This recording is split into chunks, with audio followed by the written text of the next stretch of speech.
என்று எண்ணம் தோன்றியது என்றால், ஒவ்வொரு நோய்க்கும் தனித்தனி மருந்துகள் இருக்கின்றன. ஆனால் அனைத்து நோய்க்கும் ஒரே ஒரு மருந்து இருந்தால் எப்படி இருக்கும் என்ற சிந்தனை போகர் எண்ணத்தில் தோன்றவே நவ பாஷாணங்களை ஒன்றாக சேர்க்க முடிவு செய்கிறார். ஆரம்பத்தில் முருகன் சிலைதான் செய்யலாம் என்று அவர்கள் ஆரம்பிக்கவில்லை. மாறாக சாதாரணமாக ஒரு மருந்து கண்டுபிடிக்க வேண்டும் என்பதற்காக ஆரம்பித்துள்ளார்கள்.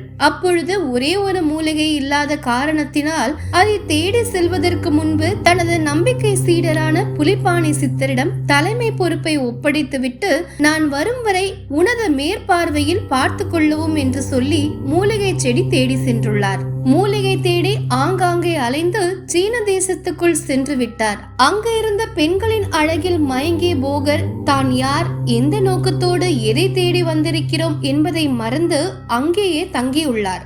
செல்ல செல்ல தன்னிடம் இருந்த மந்திர சக்திகளை மறந்துள்ளார்.